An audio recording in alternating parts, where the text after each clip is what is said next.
Think about the last time you walked into a room and flipped a light switch without thinking. You did not think about electricity. You did not think about the grid. You did not think about what would happen if that switch did nothing. You just reached for it. The light came on, and you moved on with your day.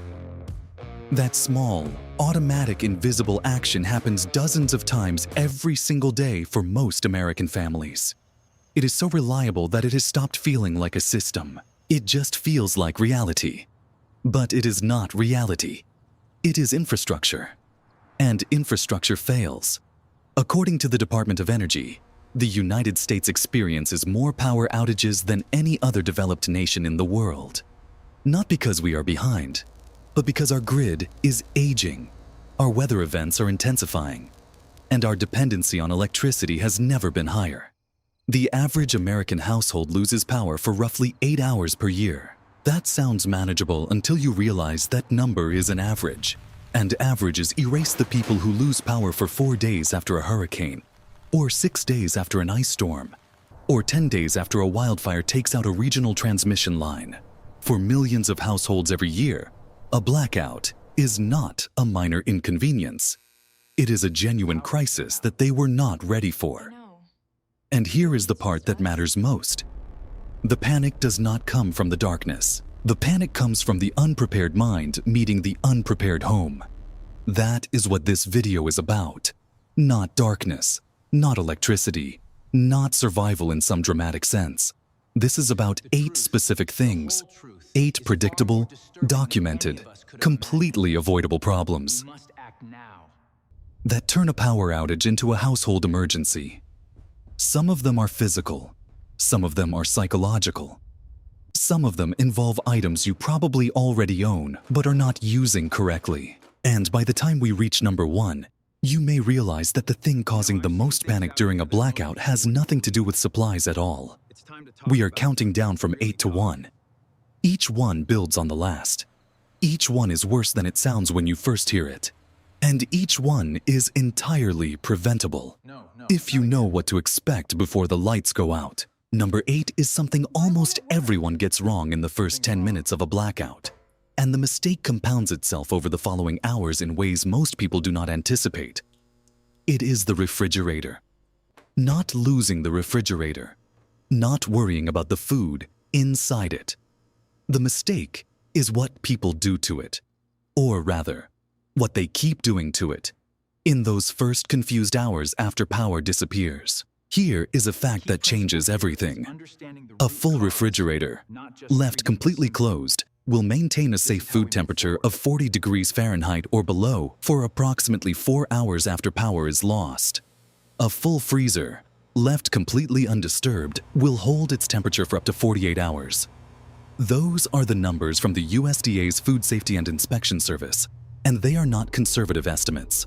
They are grounded in real thermodynamic data, but there is a condition attached to both of those numbers, and the condition is the word closed. Every time someone opens a refrigerator door during a blackout, cold air, which is denser and sinks, rushes out and is replaced by warm room temperature air. A single 30-second opening can raise the internal temperature by several degrees. Over the course of a day, in a household where family members are opening the refrigerator out of habit or anxiety every 30 to 45 minutes, that 4-hour safety window can collapse into less than 2. The food that would have been perfectly safe for dinner is now a question mark by lunch. The deeper problem is that this happens entirely through normal, unconscious behavior. People open the refrigerator because they are hungry. They open it because they are anxious. They open it because they have always opened it when they are anxious. They open it to check on things, as if looking at the food will somehow make it colder. None of these reasons feel irrational in the moment, which is precisely why this is the mistake that causes the first wave of unnecessary stress during a blackout. The solution is almost embarrassingly simple, but it requires deciding before the outage begins.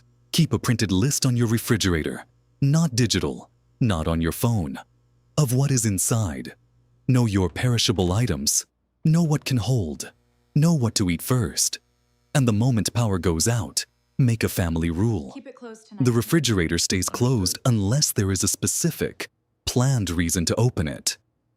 That single decision, made in advance, can save hundreds of dollars of food and eliminate one of the earliest sources of household tension during an extended outage. There is also a thermometer problem worth knowing about.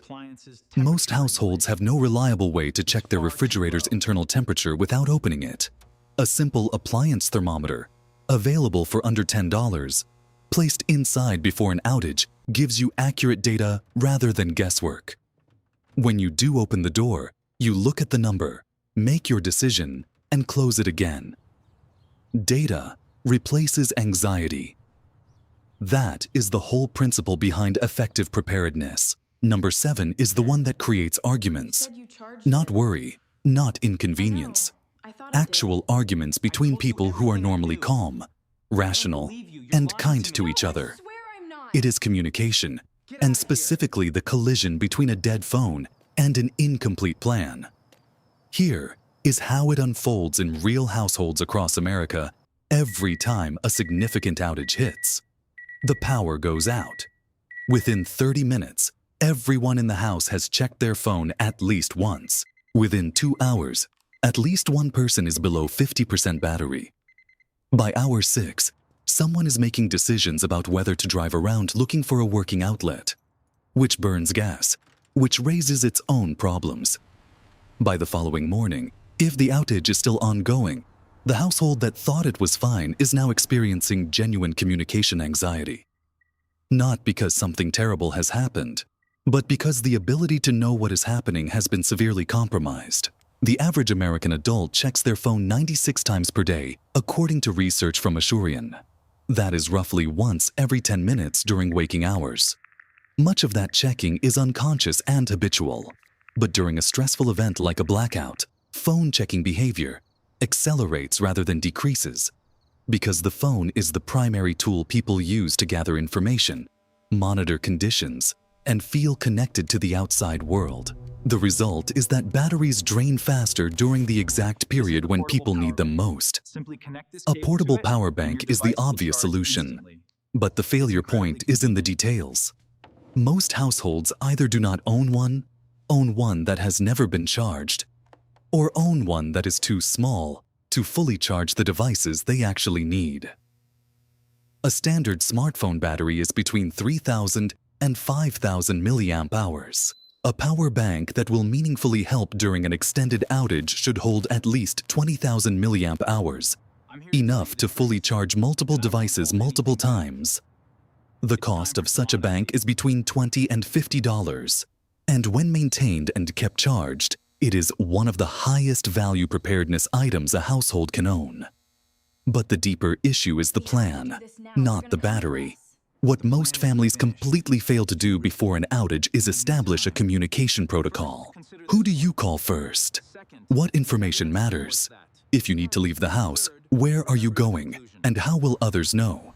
If cell networks are degraded, which they often are during major weather events, when thousands of people in the same area are all trying to connect simultaneously, what is the backup? A battery-powered or hand-crank emergency radio is not glamorous, but it receives NOAA weather radio and local emergency broadcasts without requiring a cell signal. The Federal Emergency Management Agency consistently lists it as one of the most important items a household can have during any emergency, and consistently finds that most households do not have one. The argument that breaks out during a blackout is almost never about the real problem. It looks like an argument about who used the charger last, or whether someone should have gone to the store, or why nobody knew this was going to happen. But underneath all of it is a shared feeling of lost control and lost connection. The antidote is not an argument. It is a plan made before the power goes out. Number 6 catches people who think they are prepared. These are not the people ignoring preparedness. These are the people who bought the flashlights, checked the batteries, and felt good about themselves. The problem they run into is lighting distribution, and it is more significant than it sounds. A single flashlight in a house during a power outage creates a problem that nobody anticipated during daylight. One light means one location. It means that the person holding the flashlight can see, and everyone else is navigating in the dark. It means that cooking in the kitchen requires choosing between lighting the cooking area and being able to see the children in the next room. It means that going to the bathroom in the middle of the night in a fully dark house becomes a navigation problem that is genuinely dangerous, particularly for older family members or anyone who is unwell. Falls in the home are the leading cause of injury-related death among adults over 65, according to the Centers for Disease Control. During a blackout, the conditions that make falls more likely: unfamiliar darkness, disorientation, obstacles in unusual places, compound significantly. The Occupational Safety and Health Administration found that insufficient lighting in residential settings contributes substantially to fall risk. This is not a minor concern. The solution is not one flashlight. It is a lighting strategy: battery-powered LED lanterns, which can illuminate an entire room rather than a single beam, are dramatically more effective than flashlights for sustained household use. Plug-in nightlights with built-in battery backup, sometimes called power failure lights, are among the most practical items available. They charge passively whenever they are plugged in and activate automatically when power is lost, requiring no action from anyone in the house. They cost between $10 and $20. Placed in hallways, bathrooms, and staircases, they eliminate the navigation problem almost entirely. Glow-in-the-dark tape applied to stair edges and doorknobs is another option that costs almost nothing and requires no batteries whatsoever.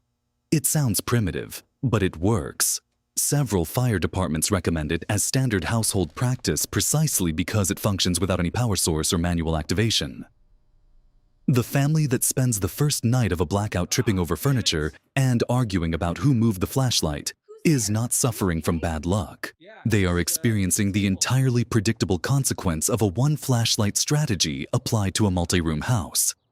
Number 5 is water, and not in the way most people think. The common assumption is that water becomes a problem only during a water main break or a contamination event. The truth is that many households lose reliable access to water simply because the power went out. And they had no idea that was possible. Approximately 15 million American homes rely on private wells, according to the Environmental Protection Agency. Those wells require an electric pump to move water from the ground into the house. When electricity stops, the pump stops. The water that remains in the pipes and pressure tank is finite, typically enough for perhaps 30 to 60 gallons before pressure drops. And once it is gone, there is no more water coming from the tap until power is restored. No water to drink, no water to cook, no water to flush toilets, no water to clean wounds or wash hands. But even households connected to municipal water systems can experience pressure problems during extended outages. Municipal water treatment facilities and pumping stations have backup generators, but those generators require fuel, and fuel requires supply chains. During a large-scale regional emergency where many systems are strained simultaneously, pressure in municipal lines can drop meaningfully, affecting the top floors of multi-story buildings first.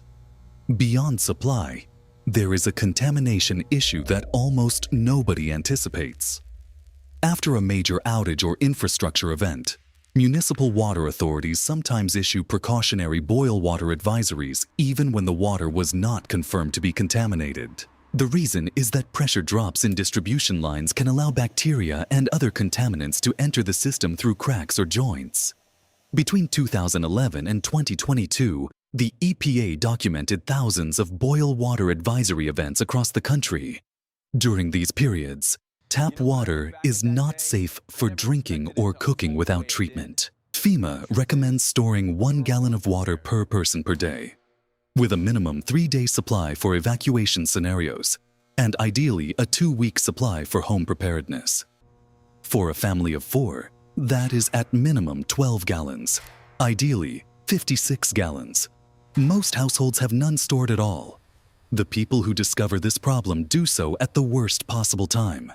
Not before the outage, but during it, when the grocery store is closed or its shelves are cleared. Water storage requires relatively little effort and almost no money if done incrementally.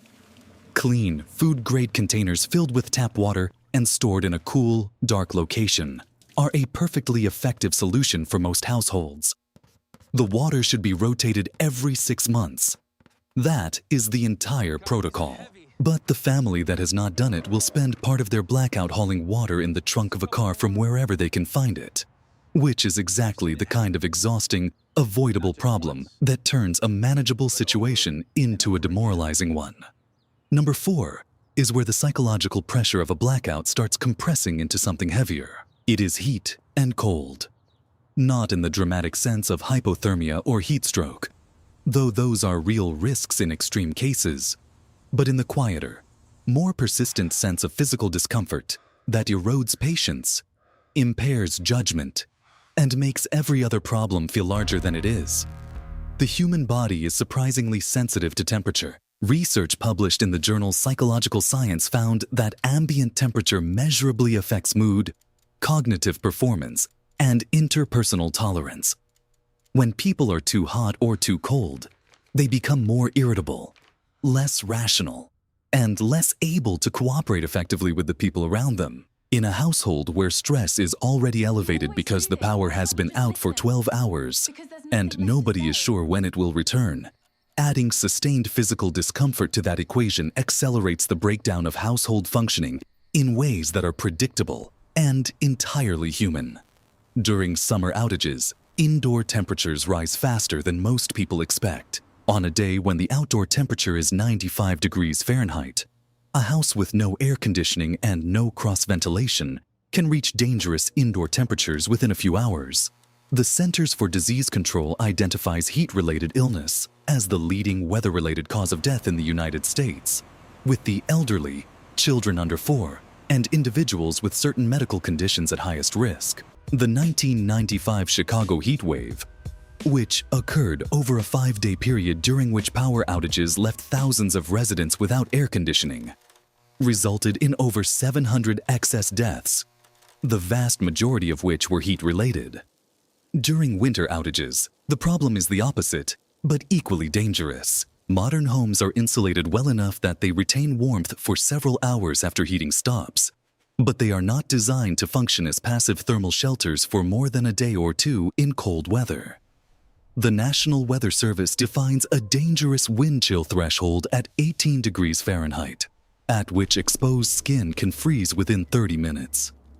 An unheated house in a northern climate during a February ice storm loses heat faster than most families expect. The preparation for this is layered. During summer, it means knowing which rooms in the house stay coolest and planning to use them, knowing where cooling centers in the community are located, and having enough battery-operated fans and sufficient water to support cooling through perspiration. During winter, it means having emergency heat sources that do not require electricity. A portable propane heater, a wood stove, a fireplace that actually works, along with the safety knowledge to use them without creating carbon monoxide risk. The Consumer Product Safety Commission reports that carbon monoxide poisoning kills approximately 400 Americans per year, and that a significant portion of those deaths occur when people attempt to heat their homes using generators or combustion appliances in enclosed spaces during power outages. The risk is not the cold. The risk is the response to the cold made without adequate information. Number 3 is the one that nobody talks about in prepper circles, and it is arguably the most consequential of everything on this list for the average American family. It is medication. According to the CDC, approximately 131 million Americans, roughly 66% of the adult population, use prescription medications.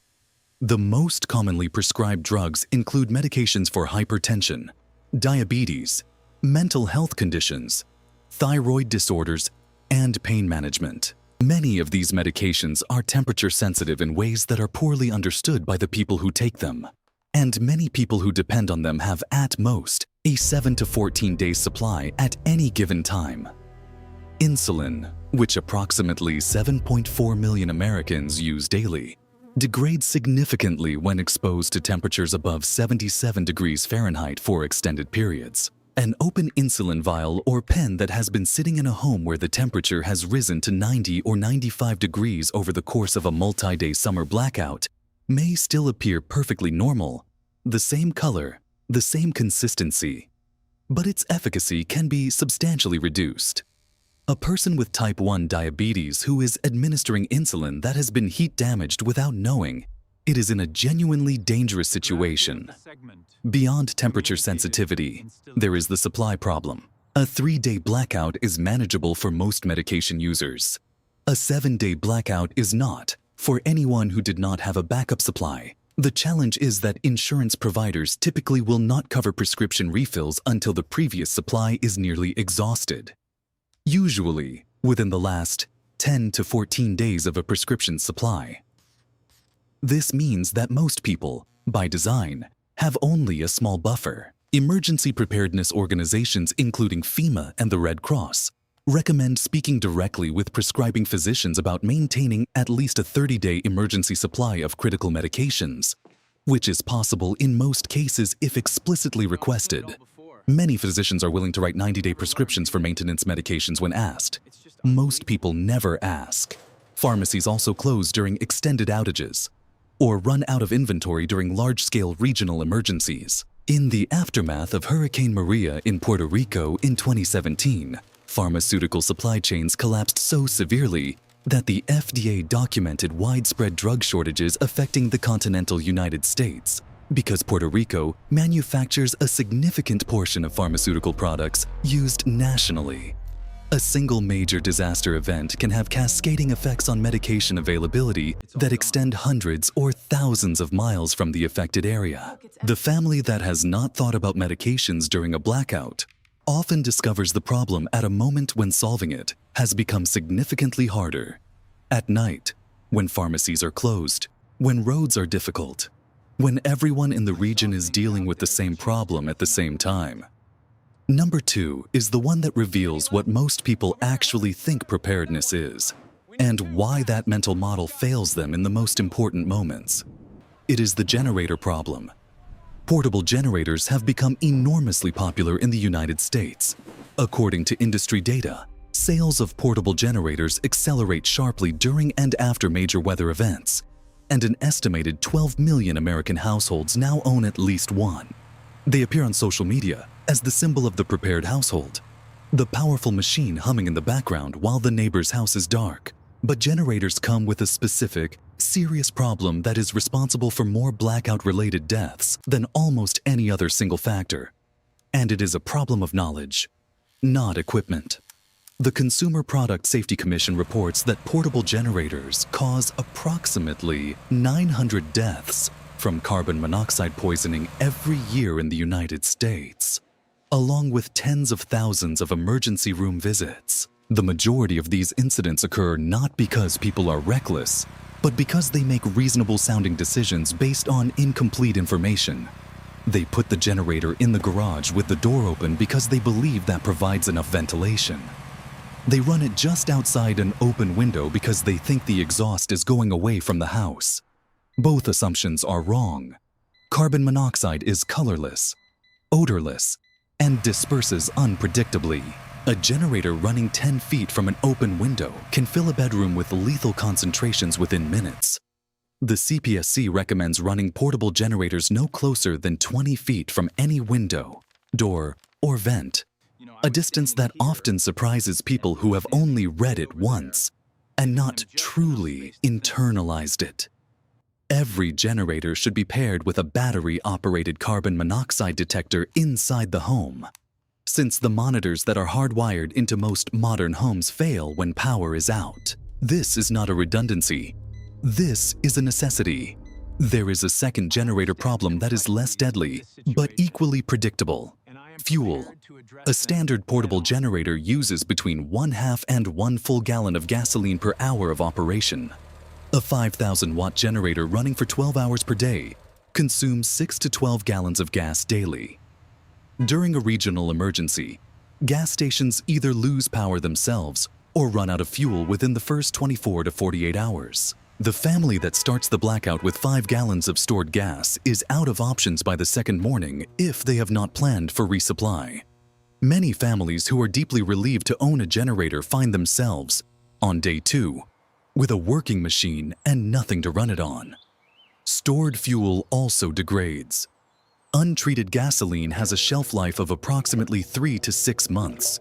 Gasoline that has been sitting in a gas can in a garage for 18 months may still smell like gasoline, and may even pour into a generator without obvious signs of degradation. But it runs poorly, produces higher levels of carbon monoxide, and can gum up the carburetor in ways that render the generator useless at exactly the moment it is needed.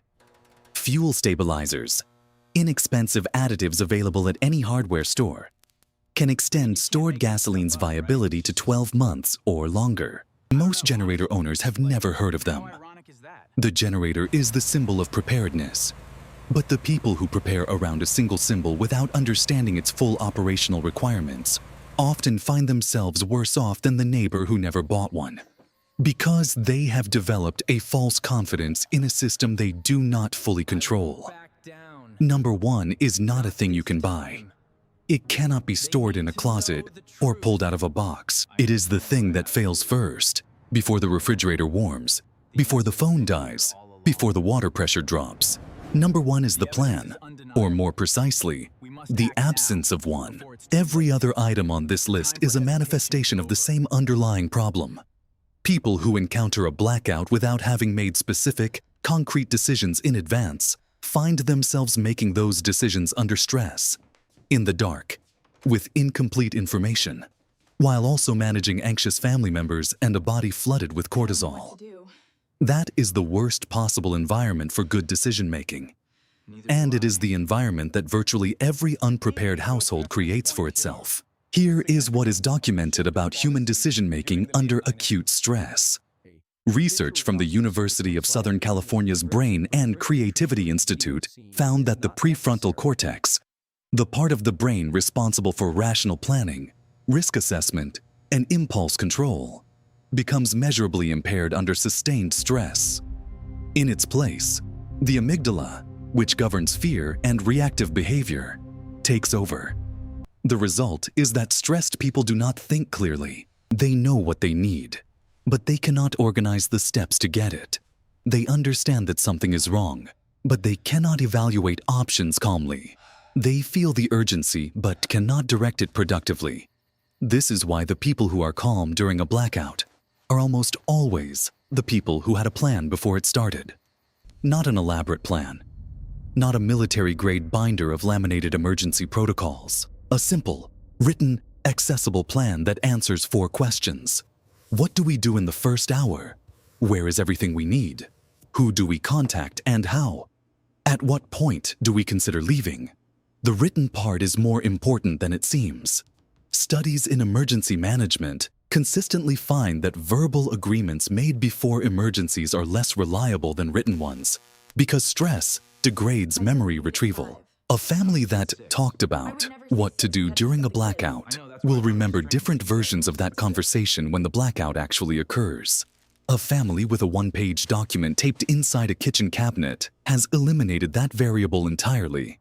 The plan should also designate who is responsible for what, not because families cannot make decisions together, but because during a crisis, diffused responsibility becomes no responsibility. If someone specific is responsible for checking the food, someone specific is responsible for the lighting, someone specific is responsible for monitoring weather updates, the household functions. If everyone is responsible for everything, the result is paralysis dressed up as busyness. There is one more dimension to the plan that deserves its own moment: the emotional dimension. Families that prepare together have something that families that do not prepare together lack: a shared framework for understanding what is happening and why. Children who have been walked through a basic emergency plan in calm, matter-of-fact terms are less frightened during actual emergencies. Research in pediatric stress response consistently shows that children's fear during emergencies is more closely related to the fear displayed by their caregivers than to the severity of the event itself. A parent who is calm because they know what to do produces a child who is calm because they trust the parent who knows what to do. A parent who is visibly panicking produces the opposite. Preparedness is not paranoia. It is not living in anticipation of catastrophe. It is not fear dressed up as planning. It is the quiet, clear-headed recognition that systems fail, that weather is unpredictable, and that the cost of preparing for something that does not happen is far lower than the cost of being unprepared for something that does. The families who move through a blackout with the least panic are not the families with the most equipment. They are the families with the clearest decisions already made. They know what the refrigerator situation is. They know where the lights are. They know who is calling whom. They know what the plan is for day 2 if day 1 does not resolve. They do not have to think any of that through in the dark. They already thought about it in the light, and that gap between the families who thought about it and the families who didn't is not a gap in money, or intelligence, or access. It is a gap in timing. The only difference between the family that panics and the family that does not is that one of them decided, before this video ended, to do something about it. There is one more question that follows naturally from everything in this list, and it is the one that trips up even households that have started preparing. If these are the things that cause panic during a blackout, the refrigerator, the communication failure, the lighting, the water, the heat and cold, the medication, the generator, and the missing plan, what is the sequence in which each of them hits? Because they do not hit all at once. They arrive in waves, and each wave is harder than the last. And understanding the timeline is the difference between responding and reacting.